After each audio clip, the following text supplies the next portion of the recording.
Hey everybody, welcome to another episode of Dan's Models. This is John and Dan sitting here, and this model, Dan, is just like an HO scale one that we looked at once on Dan's Models. Similar. But it's much bigger. Yeah. And it doesn't have a beacon on the top. No.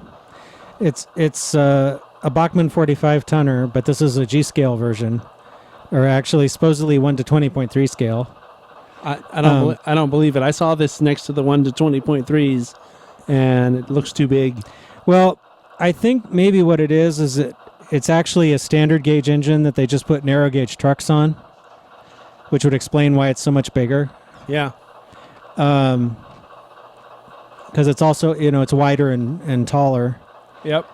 So, anyway, but I just recently converted this to battery with AirWire, and it has a Look-Sound Excel 4.0 decoder in it. Nice. And the AirWire 6-amp converter board.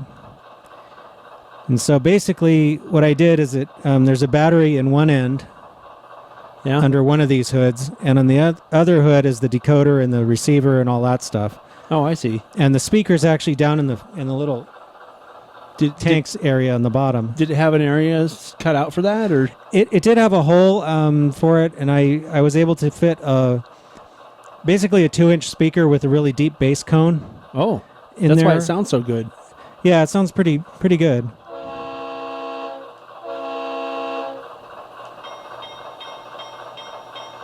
Usually when we do the sound test on models, I have to put the microphone I'm talking in over toward the model, but I don't have to do that with this one.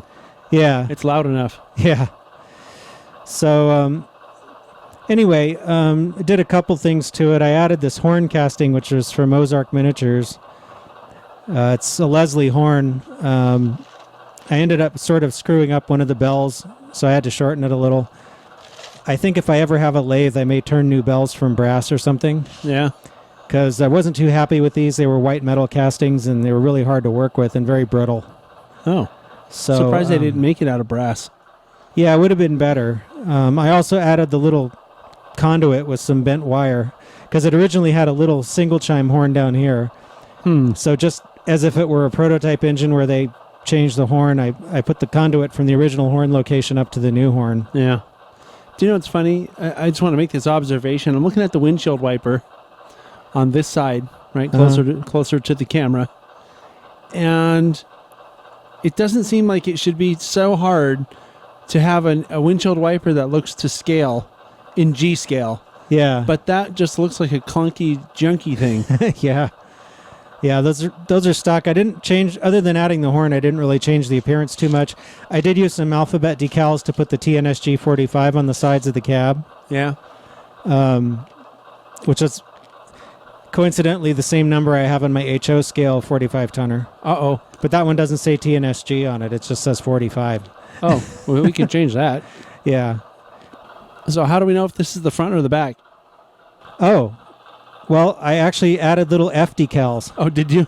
Yeah. That's funny. We'll take a look at those in a minute. Okay. But one of the things I did was I changed the original LEDs to warm white LEDs, which I think look better because the originals were kind of blue. Oh. And that looked really bad. Yeah, these look pretty good, actually. They look very realistic. Yeah. I also put some KD couplers on it.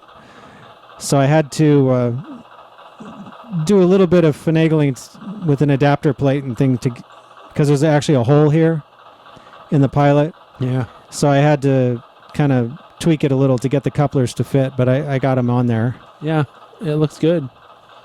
So other than that, it's pretty stock. Yep. There's the F, right? Yeah, and you really kind of need it on this engine because there really isn't. I mean, it looks pretty much the same on both ends. I'm noticing in person, right, not on the camera, that there's a cab light too. Yeah, there is. So I have that independently controllable. That was already there, but I hooked it up to one of the function outputs on the decoder. Aside from the giant glow from the light, studio light here, you can see the cab light coming on and off there. It's pretty cool. Hey, Dan, I just noticed something. Yeah? You could tell which way is the front. 2 chimes face forward. Right. Right? So there is that. There is a way. So, but we're not looking at that. We're looking at the switches in there, huh? Right. So I have a run, off, and charge switch. It's a 4-pole double throw switch, center off, which means the engine's just off. If it's in the charge position, it can actually run on track power, or or it also connects the battery to the charging jack, so I can charge the battery. Oh, I see. And then in the run position, it runs off the battery, and the wheels are not connected to any electrical anything, so they're isolated. Yeah. So this is how I would run it normally as a battery-powered engine. Right. Isn't everything you have battery-powered now? Yeah, pretty much. Because that's most often we run on the Fern Creek and Western, and they're completely dead rail now. Yeah. So I pretty much have to have everything battery. So is that everything, or? Yeah, I think so. I mean, it's other than the battery conversion, it's pretty stock. Okay. So I'm pretty happy with it. It runs pretty well. Well, luckily, we were at the Fern Creek and Western recently, and you ran it, Yeah. and I filmed it. So why don't we take a look at that as we're getting out of here? Okay.